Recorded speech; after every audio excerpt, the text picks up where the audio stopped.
So I'm a little late, but you know, sometimes that happens. So today we're going to talk about tools. We're going to talk about research. We're going to talk about putting things together.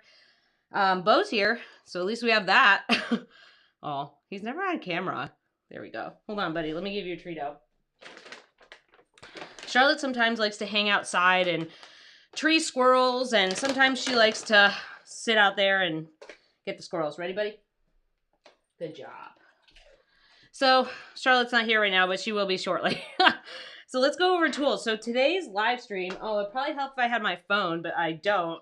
That's how this week is going for me. So today's live stream, hey Vicky, welcome in, is from Phaedra. So one of my coaching students, Phaedra, and I were having a session one time, and she was like, you should talk about the tools that you use to do your research and how you put together all your content stuff.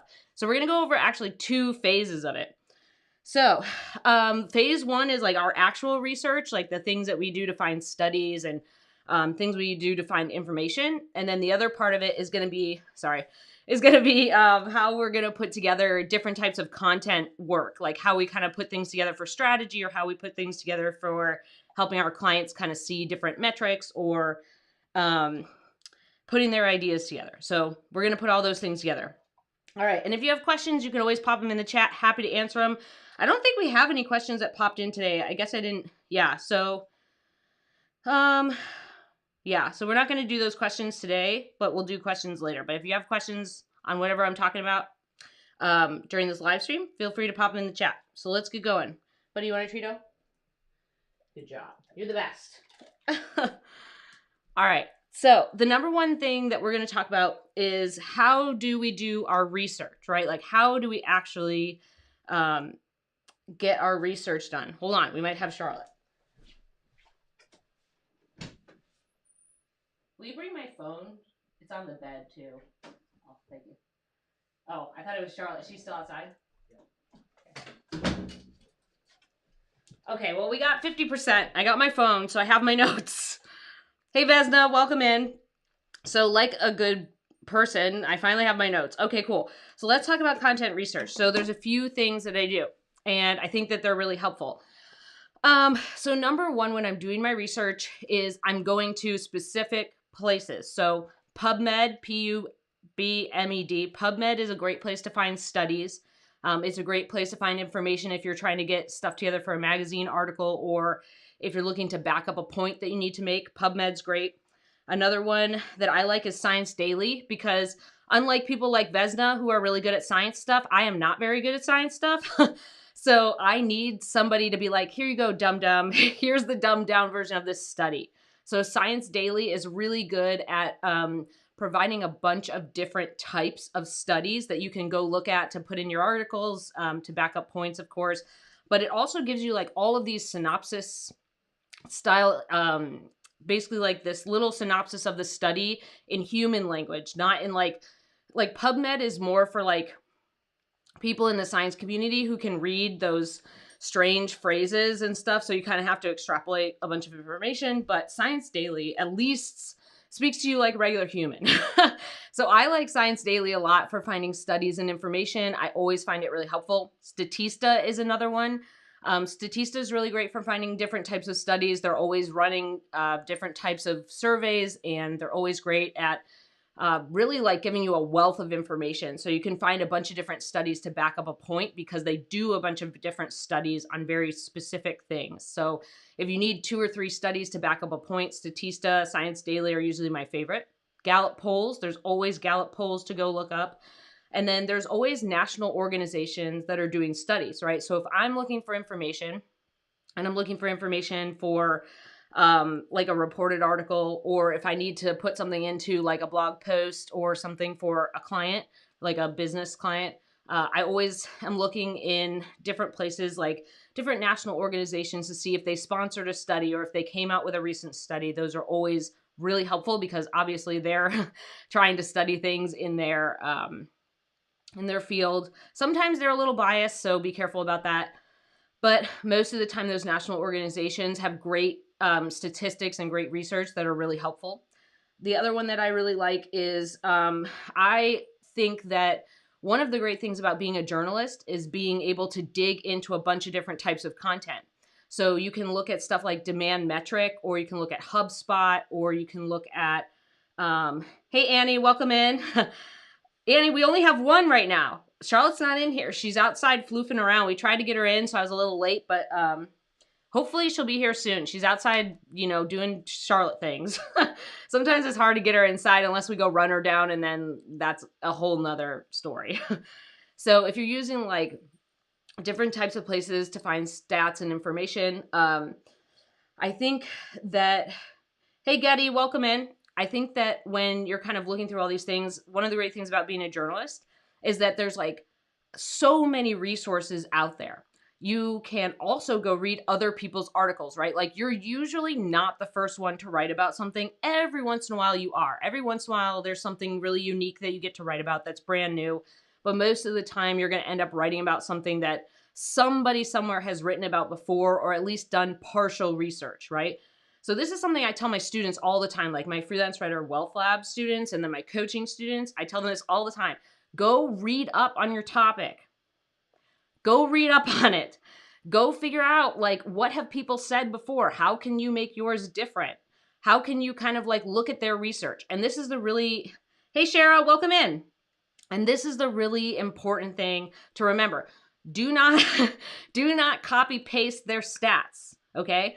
Every once in a while, you will come across some stats that are like well-known, right? Like there's some Harvard studies that are like very well-known, right? Like the happiness study that's been going on for like 100 years, that's very well-known. So if you're reading an article in the New York Times or the Wall Street Journal or Travel and Leisure or some other big publication, and you come across this very well-known study, of course you can use it. But the deal is that when you're looking through other people's articles, you don't just be like, oh, that's a perfect stat. Let me just steal that and just paste that in my article. Like, no. Go look at the study. Did that person actually interpret the data right? Did that person actually look at all the things in there and get them right? And also, there's plenty other information in that study. That study isn't about one stat.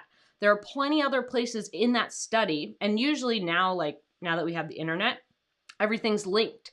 So they're like, hey, here's our study. Like, here's the link to it. Go read it yourself. Before it used to be like, there's this study. And then you'd be like, okay. And you'd have to go dig it up and find it yourself. Now, everybody basically just links to everything, which makes it easier. So the deal is when they link to a stat and you're like, that's a great stat, go read the study.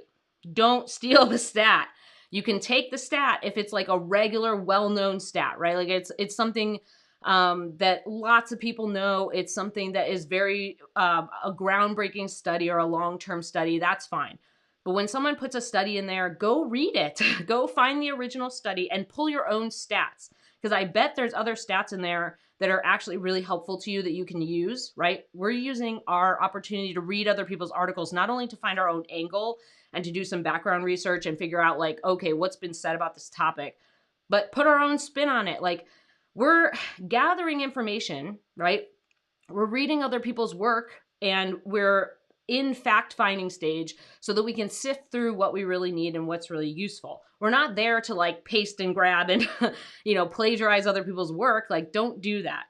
The deal is that there are lots of times where other people have done a ton of research and then we can kind of piggyback off that and then do our own ton of research, right? We are putting the puzzle together. I've always kind of thought of it this way. When I'm doing my research and I'm putting things together for posts and articles, especially when you're doing ones with like hundreds of stats. Like I've done lots of articles, like when I turn things in that have tons and tons of stats. I like how you guys also, just side note, I know I'm a little like off to like I'm a little everywhere today, but I like how you guys welcome each other in. So it's nice that we hang out and we get to welcome each other and say hi to each other. I feel like a lot of times as freelance writers, we spend a lot of time alone. So it's nice that you guys all welcome each other in. It's kind of like our little live community where we get to hang out. So I always think that's nice. So thanks for doing that, welcoming everybody in. We're doing our own research and we're putting the puzzle together. So when you're doing all these things where you have hundreds of stats or you're pulling together all of these different articles where you need a lot of research, right? You're not there to just like copy paste 2-3 stats from like the New York Times. You're there to be like, oh, the New York Times found this study. What else is in this study that I can use? The Wall Street Journal or this, FSR, QSR has this great press release that they put out with this study. What else is in that study that, or that data from that, like Technomic or one of the other restaurant industry places where they find data. Sorry. Then you can kind of start digging in around that and put the puzzle together. So the deal is that we want to read widely and pull stats from a bunch of different places. Technomic is another place. Mintel is another place. There's tons of places that put out lots of studies that we can go find. But I think when we're doing all this research, right, we're looking at all these different places, we're putting the puzzle together. I am always a writer who collects a lot and uses very little. It's just my process. I used to fight it a ton. I used to really be negative about it, and I'd be like, you're over researching, you're doing too much. And I did over research. I've curtailed it a bit.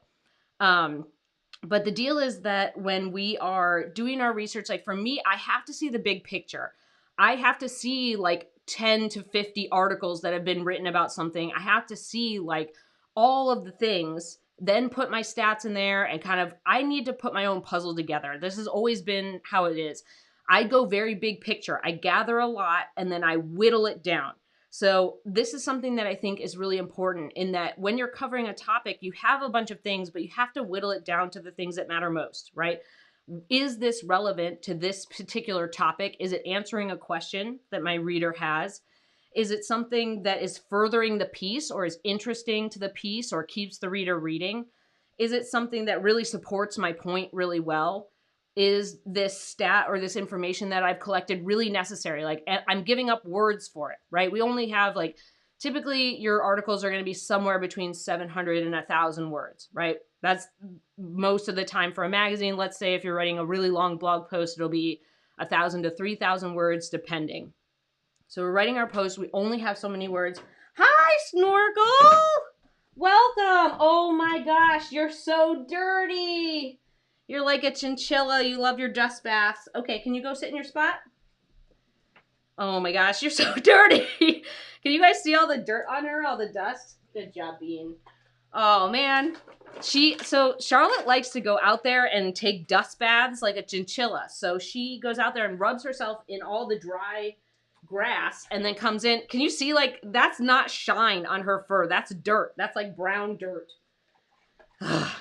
This is my chinchilla dog. Snorky, why do you do that? Here you go, buddy. Snorky, you're just like, you're gonna have to get a bath now. Poor Snorky. Snorky wasn't feeling so great today, so hopefully she's feeling a little better later. She did have a birthday on Monday. Her birthday's on Valentine's Day, so she's officially 9 years old. She's got her frosted jowls coming in. She's looking a little older, but, you know, and she's wiser. You know, she's wiser now. Here you go, buddy. Good job. All right, Minnie, you want to do a little trick? I like your funny ear. Ready? Yeah, good job. Good girl. All right, so let's get back to our topic. So now that we have all of our research, you have to whittle it down to the things that are most important. You're giving up word count. You only have so many words. So you have to do the right words in the right order at the right time and fulfill the assignment, right? That's the point. Oftentimes where we get caught is short assignments, right? We have an assignment that's like 300 to 500 words, like we're doing a little blurb, or we're doing a really short article that's 500 words. That's when when things get really hard, when we really have to cut it down. But man, I think a lot of times for me when I'm doing my research, I have to see the big picture. I have to see the whole thing, and then I take pieces out of it and make my own puzzle and really whittle it down. So that, I should have put my numbers up. This is just how today's going. Thanks for riding the ride. So that's all the research that we're doing. Thank you, Vicky. She says thanks for the happy birthday, even though she's staring at me because she wants more Treatos. So, all right, Charlotte, you ready? You gonna show me your high five skills? High five. Good job. Other one. Good job. All right. Barry, you ready? Since you're just kind of like, you guys are in your opposite places today. So that was our first thing, right? So I'll just put up one just in case. So the last thing is we're doing all of our research so that we can put our puzzle together. We're looking at a bunch of different places. There's a lot of different areas that we can look for research. Honestly, like you can just Google a ton of different places. Like I said, like trade magazines are a good one. Technomic, Mintel, Science Daily, Pubmed. What was the other one? Statista. There's a lot of places where we can find stats and information that are really, really helpful. So the deal is that look at it. I always find this is helpful. Look at it from a big picture point of view. Read up on your topic. Do some background research. What have other people said about it? What can you give a unique take on? What are some things that you can find in the studies that other people quoted that are actually, you know, it's just as good of a stat, but it's different and useful. It's not just copy paste. Annie said, I made a virtual birthday cake for the group to enjoy its chocolate. Great. We love chocolate over here. Charlotte, you're kind of chocolatey, right? You're not really chocolatey. I guess you're a black dog. You're black and white, and your eyes are chocolatey. You look like a bat. You look very bat-like today. Congratulations. Yes. Let's do your high five. Ready? High five. Other one. High five. Good job. You're doing great. All right, Bear. Here you go, buddy. Good job. So that's our first point. Our second one is tools that we are going to use for finding our content stuff and putting everything together. Oh, you know what? Actually, let's skip that. 2 is going to be the things that we're using for, let me check my notes. They went to sleep. Hold on. Yeah, so the next thing we're going to have like our process and the things we do. So let's say that you're looking for something. I always end up doing a few little computer tricks, right? So I use Control F a lot of times, right? Like Command F or Control F to find stats and information or .coms or % or whatever. So if I'm looking through a big document, like let's say sometimes I have to look through big, boring government documents to find certain things. I use Control F to find it. I'm just like, I type in %, the word %, or the % symbol. It depends, right? Like it depends which style guide they're using, whether they say % or use the % symbol. So type that in. That always helps to find data. .com always helps to find data because they say, oh, it's from technomic.com or it's from blah, blah, blah.com or statista.com. That always helps you find data in documents. Anytime you're looking through a giant document for something, type in numbers or % or different types of intervals, right? Like different types of things that you would find in there, like units of measurement, or I guess it depends on what you're researching, right? But you want to make sure you're using these types of things to search the information out. Like there's government documents that I've looked at that are like hundreds of pages long, right? Sometimes you get in these documents and you're like, where is this thing? Like let's say, I think if I remember right, I had an article that I found this, I was researching something for a real estate article, and I found this stat in like a big publication. I was like, that's a great stat. What else is in there? And they had linked to this like hundreds of pages of government document. And I was like, God damn it. So then I had to go dig through to find the original stat, right? So the original stat, I just like Command F, I'm like 87 or whatever the number was. It took me forever to find that. And then once I found it, I had to go dig around in that document for other stats that I could use because I didn't really want to use that stat. I just knew that document was useful. But anytime you have to search for something, just do that. Like, don't actually scroll the pages looking for numbers. Like, that takes too long. Just Command F. The other thing, too, to remember when you're doing these types of things in terms of tools and processes is that sometimes people put data in on the opposite side. So someone will take a stat, right? Like the study says 97% of people like pizza, right? But another article will take that stat and say 3% of people hate pizza. But the study that they link to uses 97. So if you ever look at something and you're like, well, where's the 3%? Like, I don't know how they got this number. Sometimes people subtract or they change it using the other side of that stat, right? So they say, okay, well, if 97% like pizza in this study, 3% don't. So sometimes you get like, this has been something that for a long time, I would just look for one number. I'm like, okay, that stat says 97. What's the other information? The deal is a lot of times people just like subtract or use the other numbers, or they take the opposite of that, right? So like they say 14 million people do this. Well, then they're like, okay, out of the rest of the US population, this many people do this, right? So sometimes that can be confusing. Don't get confused by it. Just remember there's opposites, right? There's always another side, like it's 50-50 or it's 97-3 or it's 20, you know, whatever, 80-20. Remember there's two sides of those stats. So sometimes that can be confusing. Another thing that I do when I'm collecting my research is that I start a big barf doc, okay?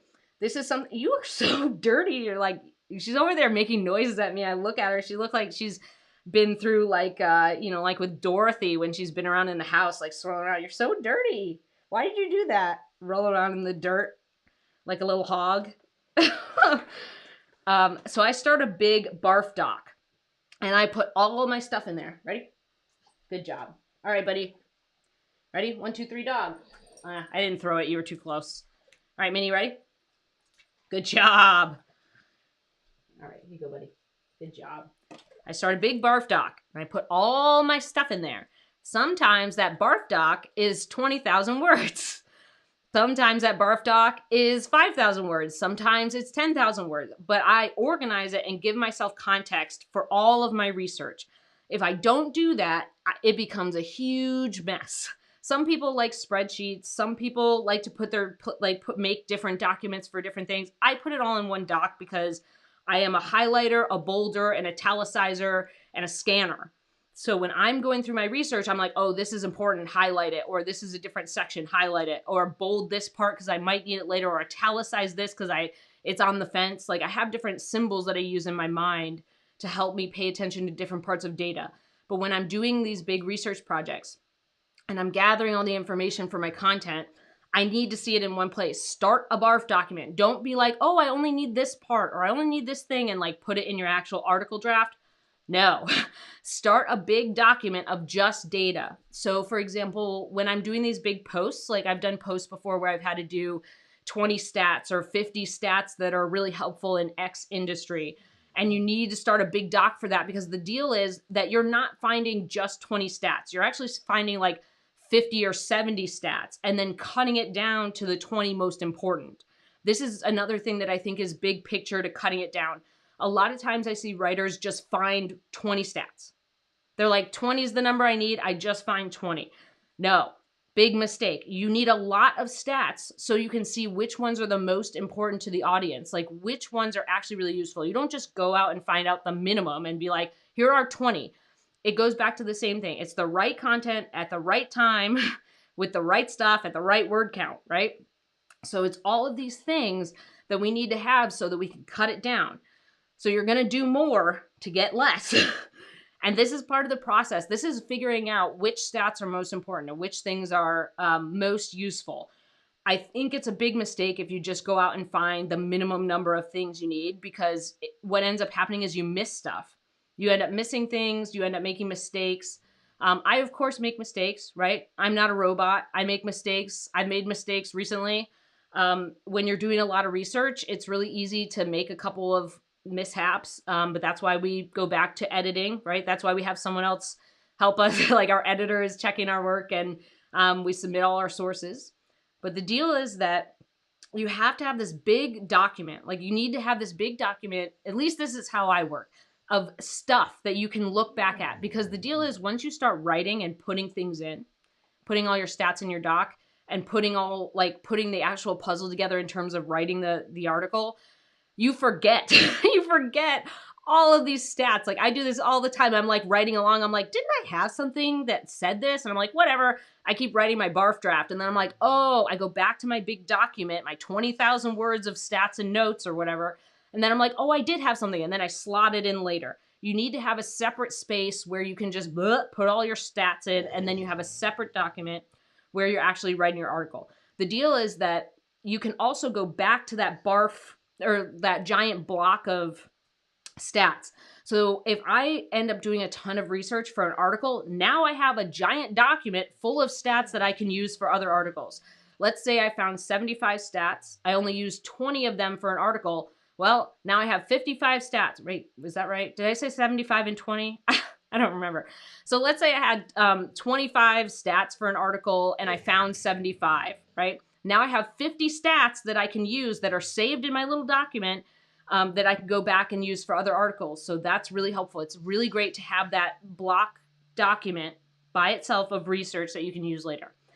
The other part that's really helpful with that is that you need to link everything. So everything in your document needs to be linked so that you can go back and find it when someone's like, hey, you need to like show me your source for this. Or like, let's say you forgot to link something and someone's like, where did you get this from? Put it in. You also need to be able to easily reference it. Like if you have to go back and like, let's say you mistyped something or you made an error and you typed the wrong country or you typed the wrong company, you need to at least have the link so you can go back and check it. Getty says data visualization tools for graphic representation of numbers are beneficial. Every picture tells a story. Yeah, sometimes that's really helpful too. Yeah, it depends on how you put things together. Like for me, I really like to just see everything in the document, like just as words. Sometimes people do better with pictures. Sometimes people make mind maps to put all their data together. For me, just having a big document of data is really helpful. Yes? Would you like to submit a complaint? She's over there like making all this noise. I don't know if you guys can hear her, but she's over there being a sass. All right, ready? Good job. Athlete. Here you go, buddy. Good job. All right. If you feel like this has been helpful so far, give it a thumbs up. If you feel like you want to learn more about researching and creating quality content and building a high-earning freelance writing business, subscribe. Charlotte, your ears, you look like a bat. I wish it was Halloween because then we could put your little bat shirt on. Ready? Good job. Here you go, buddy. You're so close that if I throw it, I know you're not going to catch it, and you keep moving closer. All right. The next thing that we're going to talk about, and the last thing that we're going to talk about today, is doing content projects. So that was all, 1 and 2 is all about doing your own research for your own stuff, right? So your articles and your blog posts and doing it on your side. But if you're creating research, so like if you're working on a content strategy project, or if you are working on some kind of content marketing effort with a client and you need to get a lot of data for them, these are the tools and tips and tricks to do that. So I felt like that was the most helpful, just because if we oftentimes straddle these lines, we're not always, like when we start out as freelance writers, we often have this lower level of responsibility where we're creating content. But as we learn more and we have ideas and strategies to share and we really get involved deeper with the content with our clients, that's when we need a vast array of tools. So we're going to go over those. So when you're kind of doing your content research, I love Hubspot. So I love Hubspot for finding stats. I love Hubspot for organizing things. So a lot of my clients put all their stuff into Hubspot to manage all their content marketing efforts and to manage their email list and to take classes and all this stuff. So Hubspot, always great. Second is Ubersuggest. I like Ubersuggest better than SEMrush, better than Moz, better than a bunch of other tools that are out there. I just like the way the tool functions. I like that Neil Patel is always adding new features, and that if you just pay your lifetime membership one time, you just keep getting all these features. It's great. Ubersuggest for me is one of the best ways for me to pull reports on like the top liked content, the top keywords that are driving traffic to a site, the top articles or pages on a site that are pulling the most traffic in, competitor research, keyword ideas, content ideas. It's just a very vast tool. There's also a tool called Clearscope that I've had some clients use that I think is really great because it's giving you a lot more than keyword stuffing or phrase stuffing, right? So a lot of people are switching to long tail keywords and phrases because that's becoming more popular with Google. Not surprising. So the deal is that Clearscope and another tool is similar is like phrase.io, where you put your piece in and it gives you like 20 or 50 words or phrases that you can put in the piece. So it's not like you're repeating the same keyword 900 times. You're putting in like 20 or 50 distinct different phrases. It gives you a letter grade. It gives you a word count to shoot for. It gives you a reader level, like you should shoot for college level or you should shoot for 8th grade. That's really helpful. It gives you a little score, like a little grade of like, this is where, you have to get a B+ in order for this content to rank. So it gives you the ability to see like what you have to put into it to make the content rank amongst the competitor content that's already ranking. So I think that's really helpful. I also like put things in Google Drive. I know that sounds very simplistic, but when I'm turning in a bunch of work, I think that a lot of times when you just have it in a shared area, that's really helpful. And you can basically just put all your stuff in there. You can organize all of your different content things. So if you need to send a spreadsheet to someone with keyword recommendations or a content analysis, you can put that in there. You make it easy for your clients to find all the stuff that they need, right? So when you're doing your content research, put it all in one place. And then when you're ready to submit your work, share that folder with your clients. But I think the best thing is that it's all in one place for your clients to easily find it and to be able to go back and reference it when they need to. So for me, I think Google Drive's really good. Sometimes your clients will give you access to like Hubspot, or they'll give you access to their Dropbox or access to another place where you can store data and information. That's fine.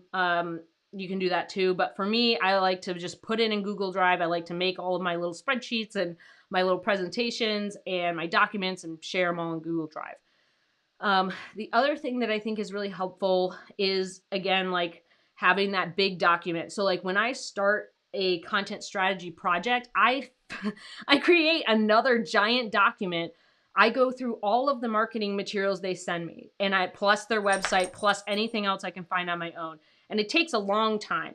So I make this big giant document going through all of my notes and important things from the marketing materials they've sent me, doing background research on the company, looking at their website, looking at all the stuff they've done. I make a big document, and it really helps me reference it back.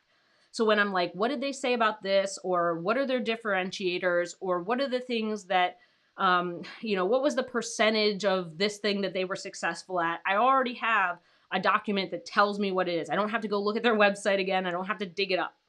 These reference materials are really helpful, especially when you're doing content strategy projects, because you have to do so many different things. You're doing like a content audit, a competitor analysis, an insights thing where you're telling them that basically their best opportunities to create better content or create more content or create content better than their competitors. You're also doing basically giving them your deck, right? Your content strategy deck. And you need a reference doc where everything lives so you can keep going back when you need to, because you will. I do it all the time. Yes, Vicky, she's definitely a bat dog. And we have to be careful. Like, we have to say the T very strongly, bat dog, because I don't want to say BAD dog, because then they get sad. We never really say BAD dog anyways, just because, I mean, look at that. Like, you look like you should be hanging upside down right now. Hey, buddy, can you sit? Good job. Close enough. You're sort of on camera.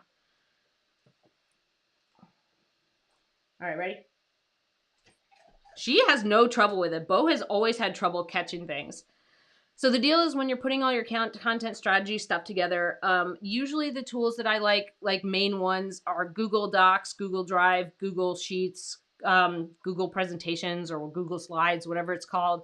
Sometimes I use HubSpot. If they let me use their HubSpot, they use Google Analytics. Sometimes I dig in there. I love Ubersuggest. You could use something like Ubersuggest. I feel like just gives you a much wider picture than the other tools do. Maybe it's because I like it. Like that's just the way my brain works. But like Ahrefs or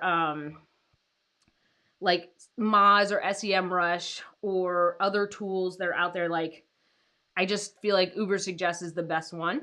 And then Google Drive is always good. And then having that big doc for everything. So I think also what helps is if you build a process that makes the most sense for how you like to work.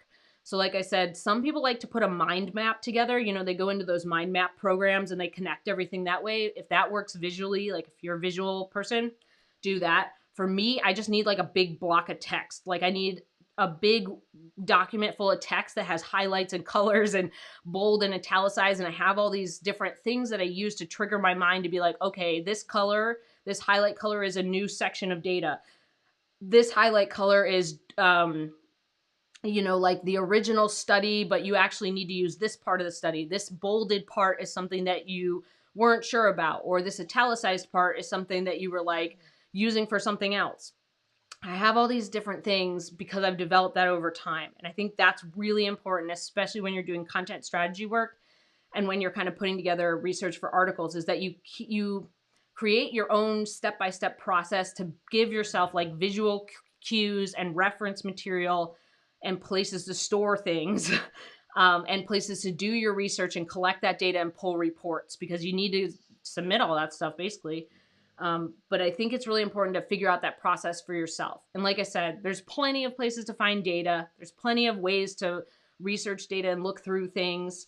I think that when you're kind of pulling content strategy stuff and when you're pulling like content marketing background stats, yeah, I think any place where you can pull like reports and not overwhelm people with data, like pull specific chunks of data that make the most impact, I think that's really useful. Cool. Okay. I think those were all the tools I wanted to go over and all the things. So let me double check my notes. I'm going to put our friends on. You guys can see if she makes noise. She probably will. She makes this like little woo-woo face. Are you going to woo-woo at us? Okay. So, all right. I think that's everything I wanted to go over. If you have questions, you can always pop them in the chat. But if you have another process, oh, see, there she goes. If you have another process or a way that you put your content marketing work together, or your reported articles or blog posts or case studies or your content strategy stuff together, pop it in the comments below. Let me know, because I'm always interested in how people do research, and I'm always interested in how other freelance writers kind of put their stuff together. For me, I'm always trying to refine my processes. I'm always trying to make things better. So any suggestions, pop them below. If you feel like, there's a better way to do something that I'm doing, feel free to pop it in the comments below. I always love to hear what people are thinking. You ready? Good job, athlete. All right, 1, 2, 3, dog. Oh, buddy, you were so close by your foot. Did you get it? Oh, you did. Good job. Ready, Minnie? Gosh, she's such an athlete. Bo is like a foot away from me, and if I throw it at him, he can't catch it. He just can't do it. That's just not one of his strengths. He's a very good snuggler, not a very good treat catcher. Cool. All right. So I think that's all I wanted to cover today, but I don't see any questions in the chat. I'm glad you guys showed up. I'm glad you had a good time. If you have anything that you wanted to, I always have this place open. So if you ever had a question or you want a topic covered on the live stream, you can go to mandyellis.com/question. You can also submit them anonymously. So I've had people come in and be like, this is an embarrassing question. I want to be anonymous. So you can always submit anonymous questions in there. And there's sometimes where people pop in there and put in topics where they're like, can you go over this more in depth? It's not a question, but it's really like this long topic. Like today's, right? Phaedra and I were talking, and she was like, can you go over the tools you use, the processes, systems, things that you put in place for all these things? And I said, yes, let's do that. So yes, I hear you. I hear you making noise. All right. So I hope this was helpful. I hope everybody has a really good Friday, and I will see you next Friday. Feel free to give it a thumbs up if you felt like this was helpful, and subscribe if you want to build a high-earning freelance writing business, or if you want to learn more about how to do quality content marketing or put together your content strategy projects. I will see you next Friday.